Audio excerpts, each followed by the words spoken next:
तो देखा आपने किस तरह से वो गला फाड़ फाड़ कर रोना शुरू कर देती थी, है ना। अब देखिए आगे हम चलते हैं कहानी के कि इनके पतिदेव को स्वर्ग सिधारे कालांतर हो चुका था। कालांतर यानी कि बहुत समय बीत चुका था। बेटे तरुण हो गए थे यानी कि जवान हो गए थे, वो जवान होकर चल भी बसे थे, ठीक है, मतलब मृत्यु को प्राप्त हो गए थे। अब एक भतीजे के सिवा और कोई न था।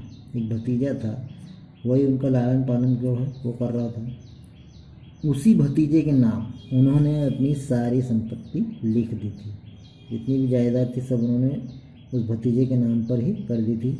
भतीजे ने संपत्ति लिखाते समय तो खूब लंबे लंबे चौड़े चौड़े वादे किए, है ना, बहुत लंबे चौड़े वादे किए, परंतु वे सब वादे केवल कूली डिपो के दलालों के दिखाए हुए सब्ज बाग थे।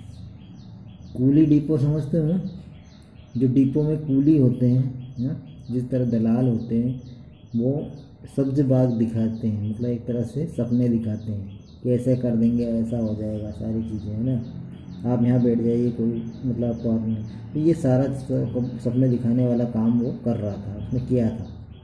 यद्यपि उस संपत्ति को वार्षिक आय 150-200 रुपये से कम न थी। जो संपत्ति थी ना, जो संपत्ति थी उसकी वार्षिक आय मतलब सालाना की जो आय थी 150 से 200 रुपये से कम न थी। अब उस समय 150-200 रुपये बहुत हो गए, ठीक है। तथापि बूढ़ी काकी को पेट भर भोजन भी कठिनता से मिलता था। फिर भी उसका बूढ़ी काकी को पेट भर भोजन भी ढंग से नहीं मिल पाता था। इसमें इनके भतीजे पंडित बुद्धिराम का अपराध था। उसके भतीजे का नाम क्या था? पंडित बुद्धिराम का अपराध था, या हम कह सकते उनकी अर्धांगिनी श्रीमती रूपा, उसकी पत्नी का नाम क्या था?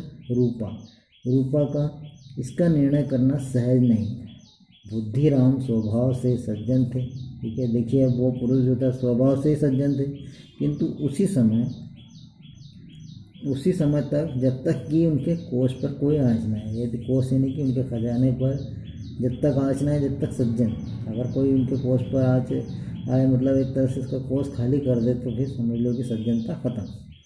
अब रूपा स्वभाव से क्या थी? तीव्र थी, है ना, गुस्से वाली थी, ठीक है। सही समय पर ईश्वर से डरती थी। अतएव बूढ़ी काकी को रूपा की तीव्रता उतनी न खलती थी जितनी बुद्धिराम की भलमनसा।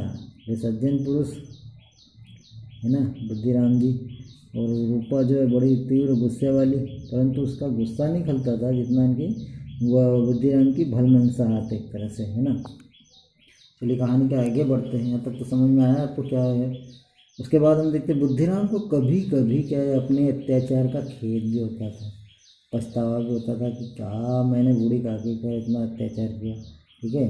अब विचारते कि इसी संपत्ति के कारण मैं इस समय भला मानुष बना बैठा हूँ, ठीक है। इसी संपत्ति की, जो संपत्ति किसकी है? बूढ़ी काकी की है, तो उस संपत्ति के कारण भला मानुष बनकर मैं बैठा हूँ। यदि मौखिक आश्वासन और सुखी सहानुभूति से स्थिति में सुधार हो सकता हो तो उन्हें कदाचित कोई आपत्ति नहीं होती, परंतु विशेष व्यय का भी उनकी सचेष्टा को दबाए रखता था। अब भैया देखो, मतलब ये समझ लो कि सहानुभूति की बात है ना।